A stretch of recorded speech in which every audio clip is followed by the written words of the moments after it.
Appel à l'adoration. Poussez vers l'Éternel des cris de joie, vous tous habitants de la terre. Servez l'Éternel avec joie. Venez avec allégresse en sa présence. Sachez que l'Éternel est Dieu. C'est lui qui nous a fait et nous lui appartenons. Nous sommes son peuple et le troupeau de son pâturage. Entrez dans ses portes avec des louanges, dans ses parvis avec des cantiques. Célébrez-le. Bénissez son nom, car l'Éternel est bon. Sa bonté dure toujours et sa fidélité de génération en génération. Amen.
Seigneur éternel, notre Dieu, notre bon Père céleste, Dieu de gloire, de Dieu bonté, Dieu de miséricorde, nous sommes réunis virtuellement ce matin pour t'adorer, pour te louer, pour te donner gloire, toi seul qui le mérites. Seigneur, ce matin, nous apportons devant toi nos cœurs comme offrande. Nous t'apportons nos louanges, nos remerciements. Seigneur, nous voulons t'adorer avec un cœur sincère, un cœur reconnaissant. Mais Seigneur Dieu, lorsque nous nous regardons, nous voyons le péché. Nous sommes des pécheurs, Seigneur Dieu. Et c'est pour cela que ce matin, nous voulons nous courber devant toi pour te demander pardon. Pour te demander pardon pour nos fautes, pour te demander pardon pour nos péchés, nos iniquités. Car nous avons péché contre toi, Seigneur. Nous avons fait ce qui est mal à tes yeux. Nous avons péché en pensée, en parole, en action. Nous avons fait le mal, Seigneur Dieu. Et même que la plupart du temps, nous voulons faire ce qui est bien. Mais le mal se présente toujours devant nous. Nous faisons le mal que nous ne voulons pas. Cher Seigneur Dieu, nous te demandons par le sang de ton Fils, Seigneur, de laver nos péchés aujourd'hui, pour que ce service d'adoration puisse être un service agréable à tes yeux, pour que les offrandes de nos âmes, les offrandes de nos cœurs, les offrandes de nos pensées, pour que tout soit convergé vers toi. Donne-nous, Seigneur Dieu, de t'adorer comme un seul homme. Donne-nous en tant qu'assemblée de te louer. Donne-nous de pouvoir, à chaque chant, à chaque prière, à chaque lecture, que nous puissions non seulement dire les mots avec les lèvres, mais que nous puissions peser chaque parole, que nous puissions regarder dans notre vie par rapport à chaque phrase, que nous puissions regarder et veiller sur nos pensées par rapport à tout ce qui va se faire pendant ce service d'adoration. Merci Seigneur Dieu de nous donner la possibilité de pouvoir venir devant toi. Donne-nous Seigneur Dieu de nous libérer de toutes les circonstances de la vie pour que vraiment ce moment que nous allons passer puisse être un moment d'adoration, un moment de louange, un moment Seigneur Dieu où nous te donnons gloire sincèrement, gloire avec nos cœurs, gloire avec nos pensées, gloire parce que nous sommes vraiment présents et que ce culte ne soit pas juste un moment passé par habitude, mais Seigneur Dieu, que vraiment nos cœurs, nos pensées soient avec toi. Nous te louons, cher Seigneur Dieu, nous te bénissons, nous t'adorons. Nous te remettons tout ce qui va se faire dans ce culte. Donne-nous, Seigneur Dieu, de le faire avec souci d'adoration et de louange. Nous te prions, cher Seigneur Dieu, ce n'est pas que nous soyons bons ou dignes de le faire, mais nous le faisons au nom de ton Fils Jésus, lui qui vive et règne au siècle des siècles. Amen.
Seigneur, ta bonté vaut mieux que la vie, et nos lèvres célèbrent tes louanges. Nous élevons nos mains pour célébrer ton nom glorieux. Bienvenue à notre culte d'adoration de ce dimanche. Que le Seigneur nous bénisse et que son Saint-Esprit nous remplisse afin de bien comprendre sa parole. Au nom de Jésus. Amen.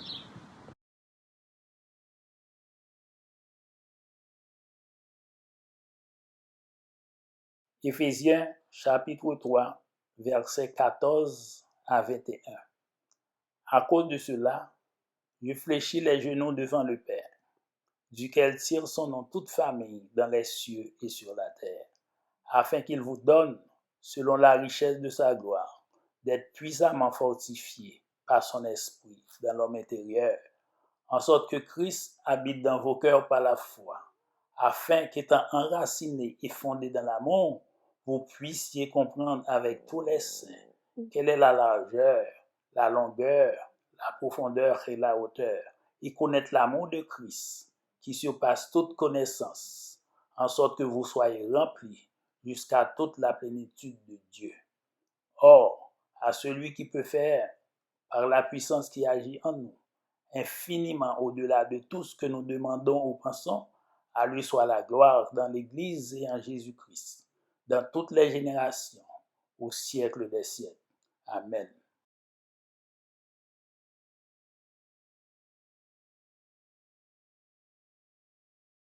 Après cela, Jésus s'en alla de l'autre côté de la mer de Galilée, ou mer de Tibériade. Une grande foule le suivait, parce qu'elle voyait les miracles qu'il avait opérés sur les malades. Jésus monta sur la montagne, et là, il s'assit avec ses disciples. Or, la Pâque, la fête des Juifs, était proche. Ayant levé les yeux et voyant qu'une grande foule venait à lui, Jésus dit à Philippe, « Où achetons-nous des pains pour que ces gens aient à manger ?» Il disait cela pour l'éprouver, car il savait ce qu'il allait faire. Philippe lui répondit, « Les pains qu'on aurait pour 200 derniers ne suffiraient pas pour que chacun en reçoive un peu. »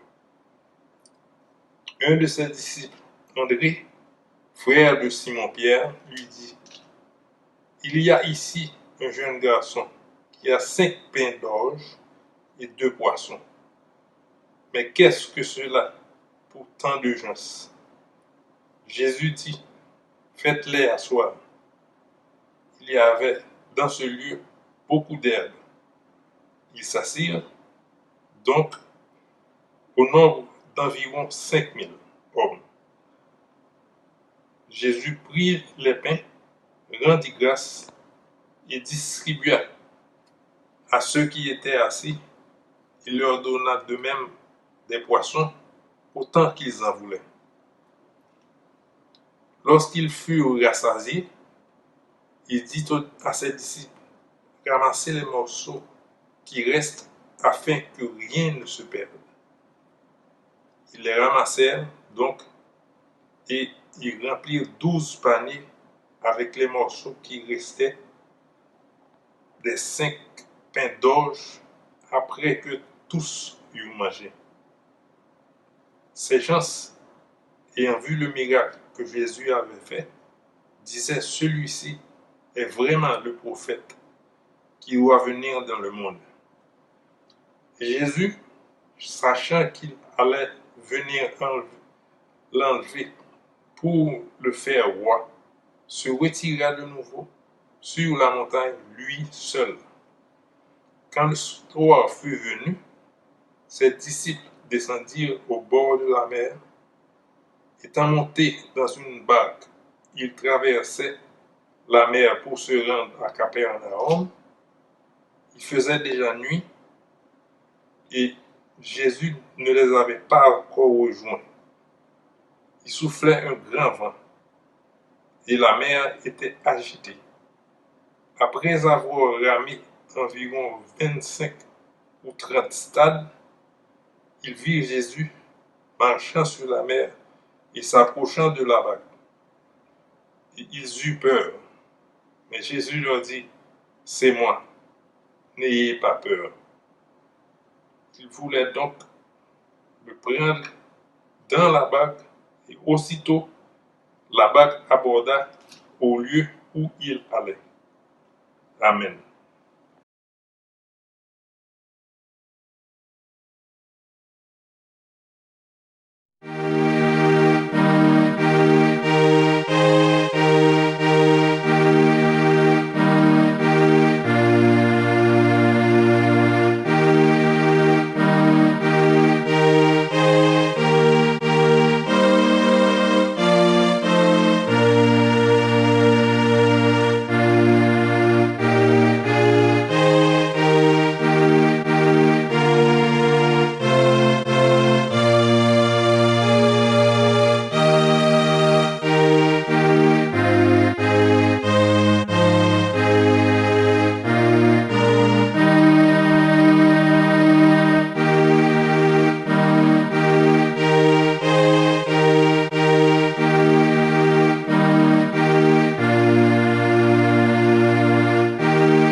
Frères et sœurs dans le Seigneur, que la grâce et la paix de Dieu soient avec vous.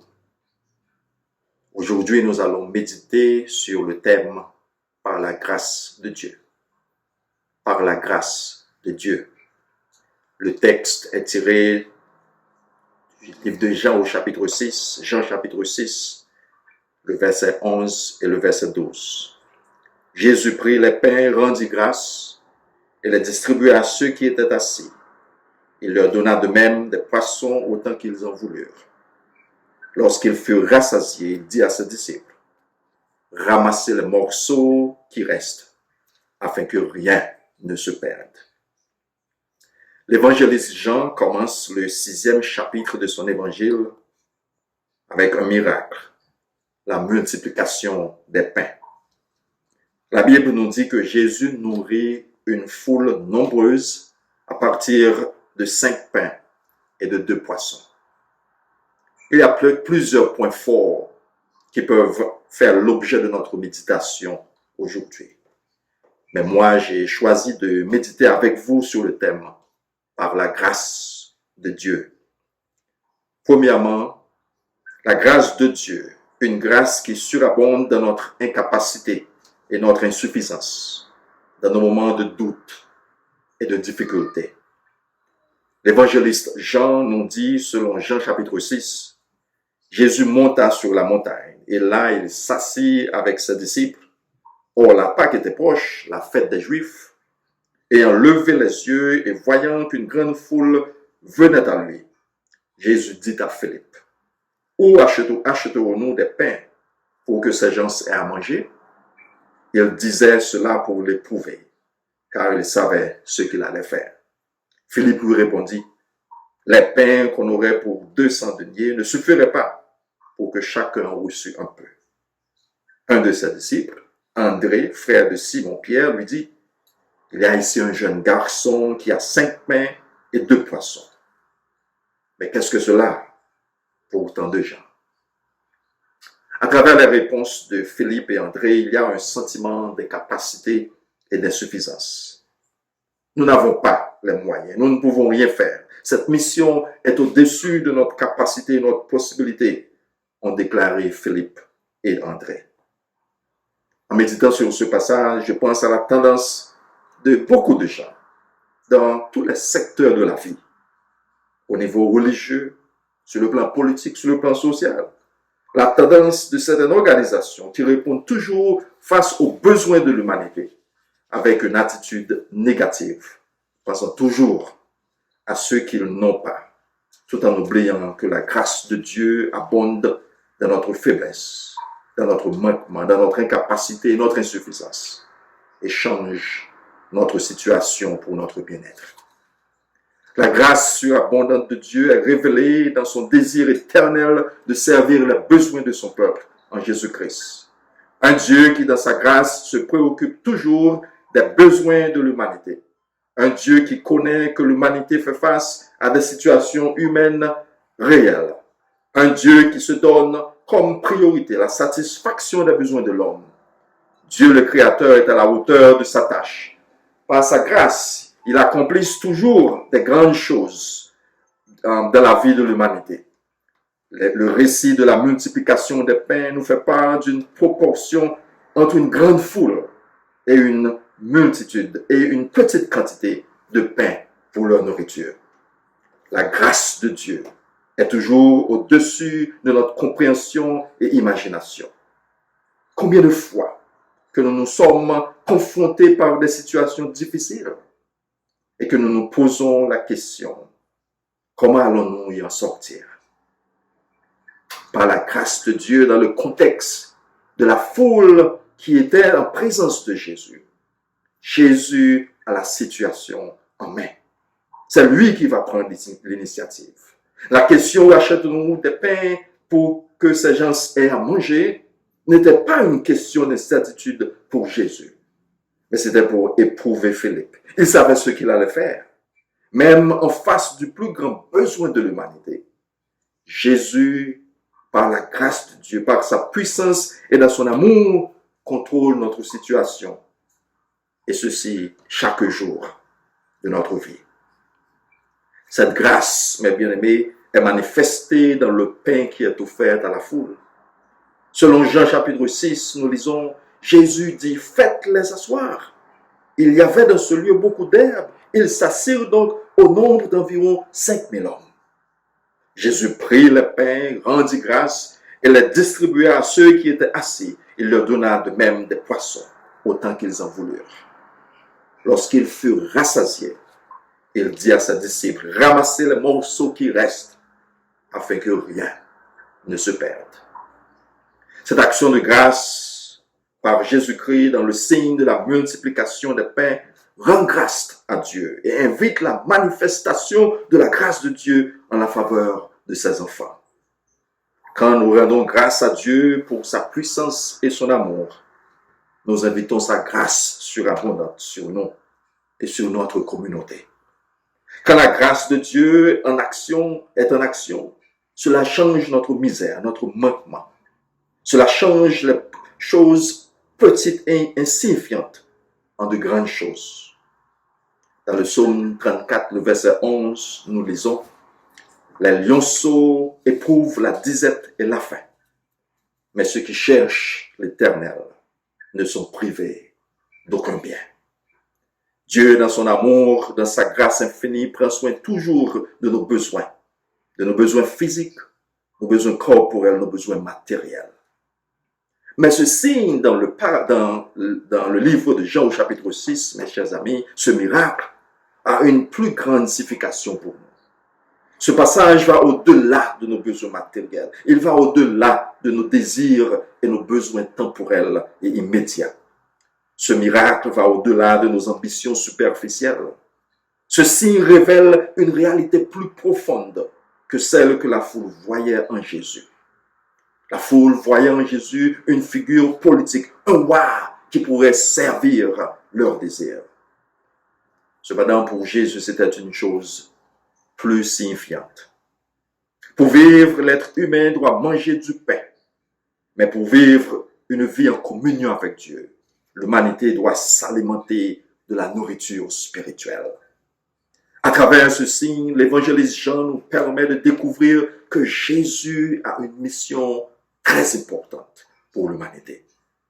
Après avoir fait ce miracle, Jésus enseigna aux gens à ne pas se rencontrer sur le pain, à ne pas se concentrer sur le pain physique, mais à rechercher un pain beaucoup plus important.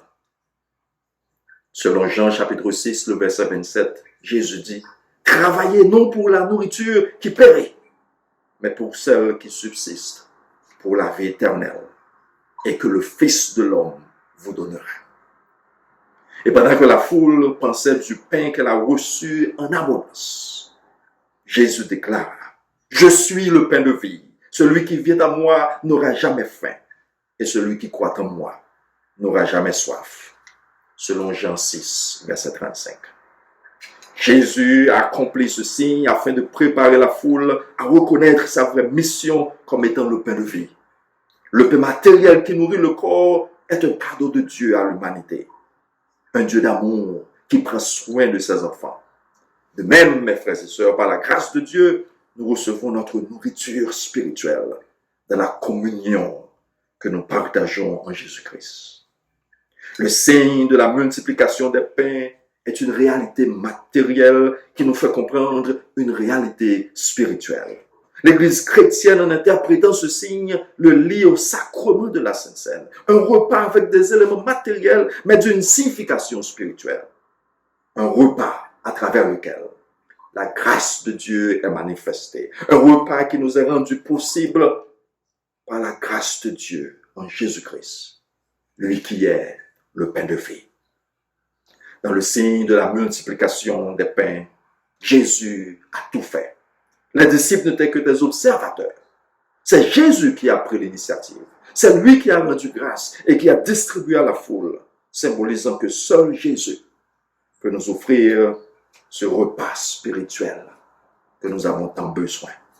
Un repas spirituel qui est disponible à chacun de nous à travers les moyens de grâce.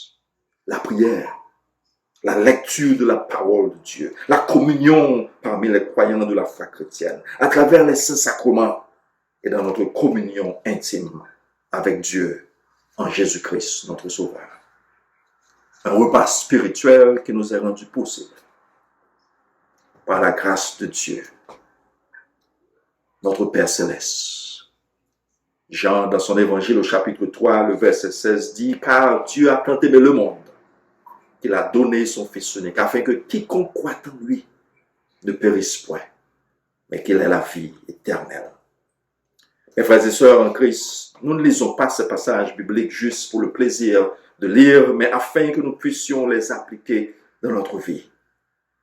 Les applications actuelles de cette lecture peuvent être considérées sur deux aspects fondamentaux. Premièrement, sur le plan spirituel, social, politique ou économique, ce passage nous invite à nourrir ceux qui ont faim.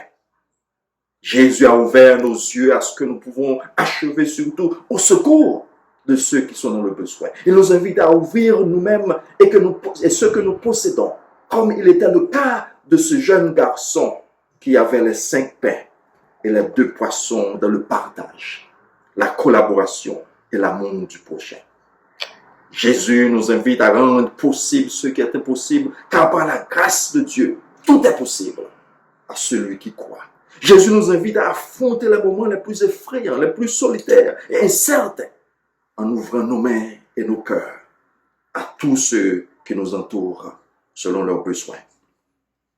Aux leaders sociaux, politiques et religieux, Jésus nous invite à prendre soin des gens de ce monde qui manquent de ces choses premières pour leur existence physique sur cette terre. Sachant que par la grâce de Dieu, sur le plan social, nous avons tout ce qu'il faut pour guider notre monde à une vie meilleure.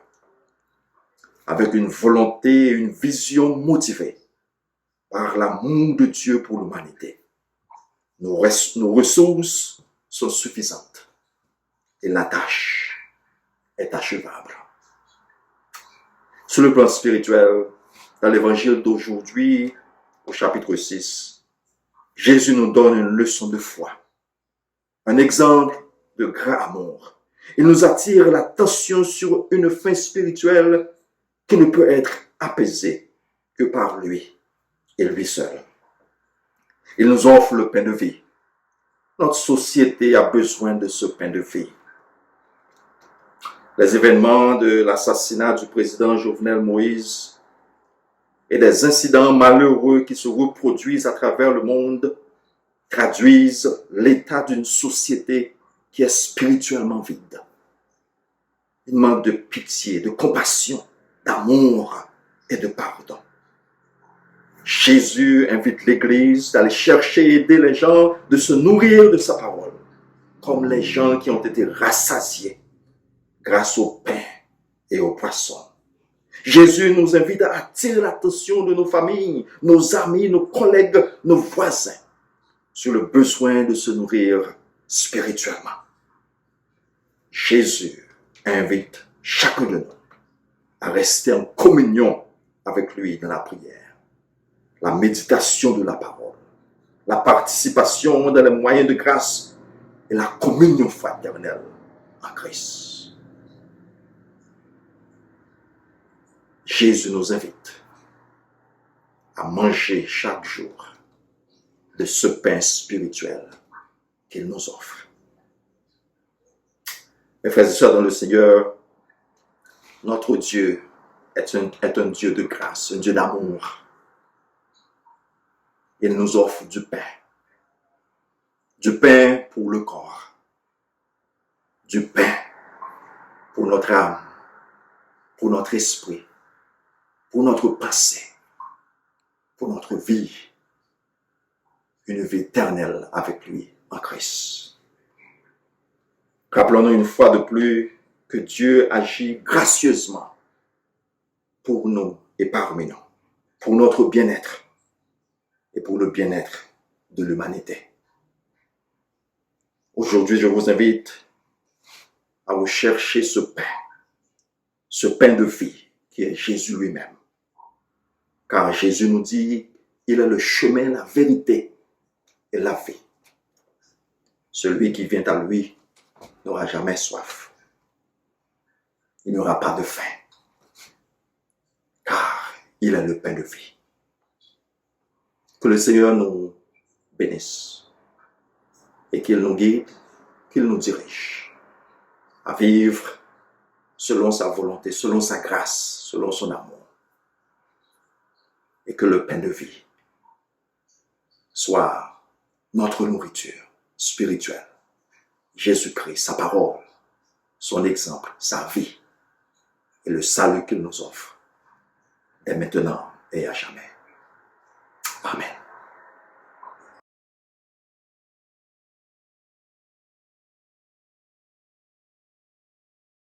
Je profite de ce moment spécial pour chanter un chant.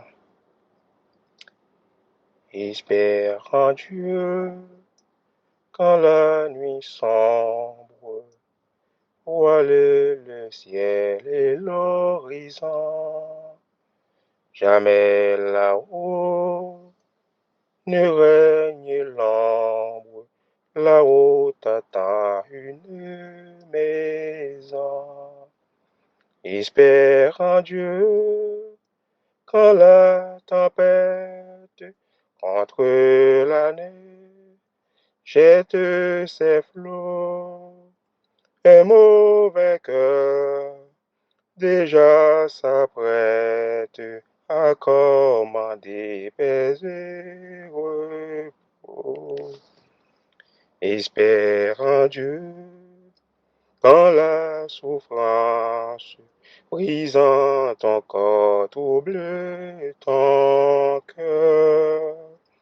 Chez lui jamais l'indifférence ne le distrait de ton malheur.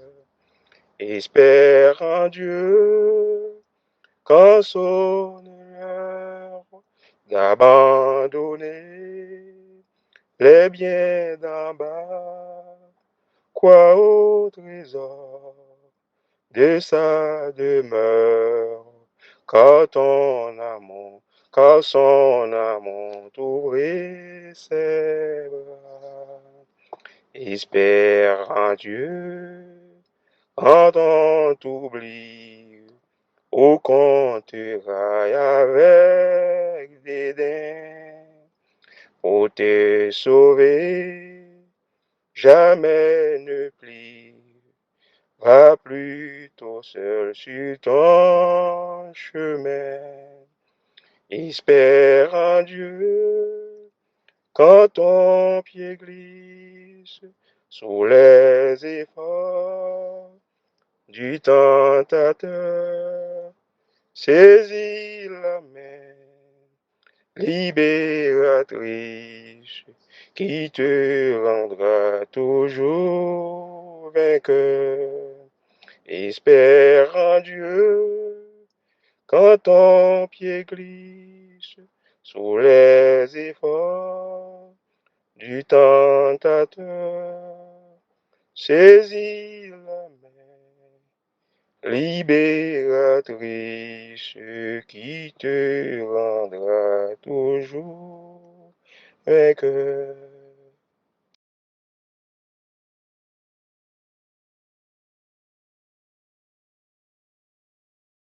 Rebonjour frères et sœurs, rapidement les annonces de la semaine. Nous vous rappelons qu'à chaque matin, nous avons notre prière matinale qui est publiée sur les plateformes WhatsApp et Facebook. Nous avons toujours notre prière du mardi soir à partir de 19h ou 7h du soir, maintenant sur la plateforme Zoom. Et les détails pour vous connecter sont publiés au courant de la journée. Le pasteur Paul dispense toujours ses cours de prédication à chaque 2 semaines, le samedi à partir de 6h p.m. à tout aspirant ou présent prédicateur de notre congrégation. Et le dimanche matin, nous publions à partir de 10h45 notre culte dominical pour la gloire de notre Seigneur et Sauveur Jésus-Christ.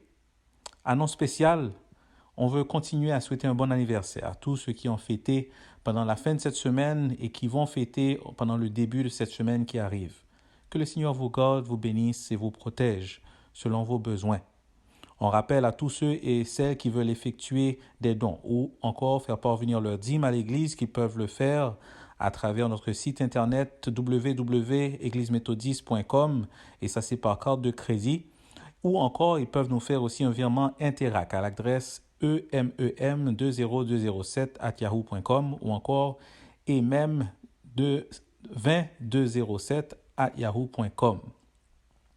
La Ligue des femmes vend toujours son premier recueil de dévotion, à l'écoute de Dieu, un jour à la fois.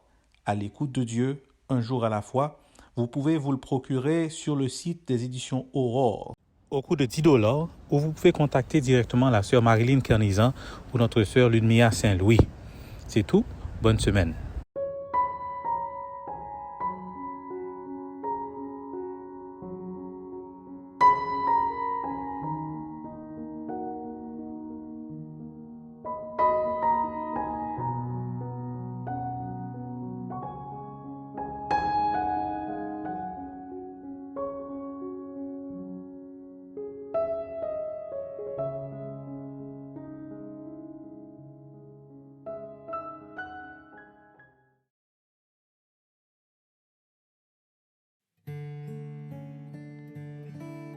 Éternel, notre Seigneur, que ton nom est magnifique sur toute la terre. Ta majesté s'élève au-dessus des cieux. Quand je contemple les cieux, ouvrage de tes mains, la lune et les étoiles que tu as créées, qu'est-ce que l'homme pour que tu te souviennes de lui, et le Fils de l'homme pour que tu prennes garde à lui. Si Éternel, notre Dieu, nous te disons merci. Merci pour tes grâces. Merci pour tes privilèges. Merci toutes les fois, Éternel Dieu, tu nous as sauvés des pièges. Tu nous as, Éternel Dieu, épargnés de malheur. Nous te disons merci pour les familles. Merci pour la grande famille, Éternel Dieu, dont nous faisons partie, ton Église universelle, Seigneur. Merci, Père, pour nos dirigeants. Merci, Père, toutes les fois tu nous donnes la santé, nous sommes capables à chaque jour de se lever pour aller vaquer nos activités, cher Sauveur Dieu. Nous te disons merci. Merci pour ta parole. Merci pour la vie, Éternel Dieu. Tu nous promets en Jésus-Christ. Nous comptons sur toi parce que tu es un Dieu réel. Tu es un Dieu bon et juste. Merci de nous avoir fait traverser, Éternel Dieu, les moments difficiles jusqu'à maintenant, Éternel Dieu. Nous sommes à tes pieds pour t'adorer et pour te glorifier. Car nous le savons bien, nous ne sommes pas plus bons, Éternel Dieu, que ceux-là qui sont partis déjà pour l'éternité.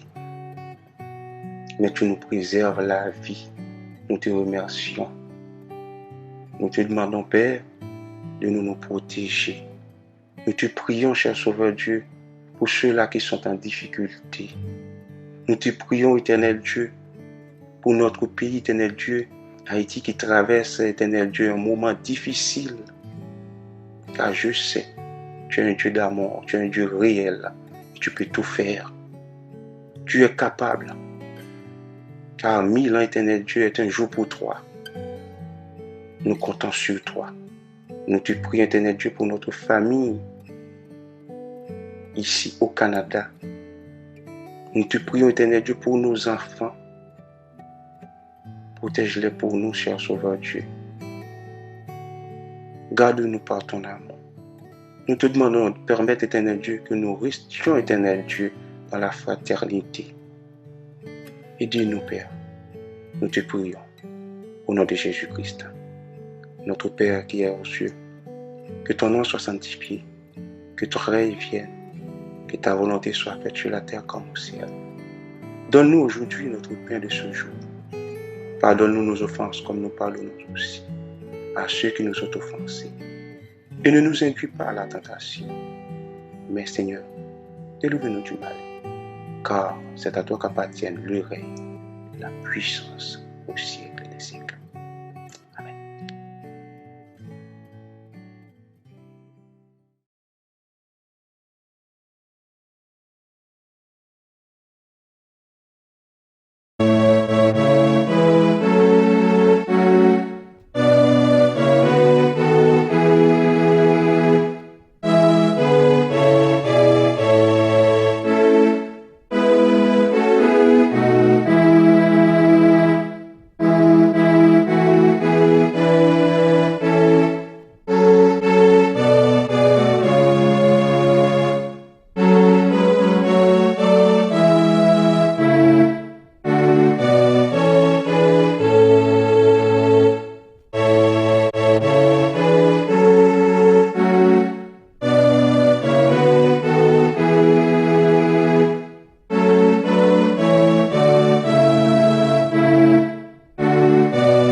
Oui, chers frères et sœurs, chers chrétiens, nous sommes vraiment heureux, contents d'être là avec vous et nous sommes très heureux non seulement de vous servir, mais aussi de savoir que vous êtes là pour écouter le message de la parole de Dieu que nous venons de partager avec vous en ce beau dimanche. Eh bien, c'est le moment de nous séparer et nous demandons au Seigneur de continuer d'être avec vous, non seulement en ce dimanche, nous sommes présents en sa présence pour l'adorer, mais aussi chaque jour de votre vie. Ainsi, nous vous souhaitons un bon dimanche et une bonne semaine sous le regard de Tout-Puissant. Et je vous invite à recevoir la bénédiction. Maintenant que la grâce de notre Seigneur et Sauveur Jésus-Christ, l'amour de Dieu le Père et la communion de l'Esprit Saint soient et demeurent dans le cœur de chacun de nous, dès maintenant et à jamais. Amen.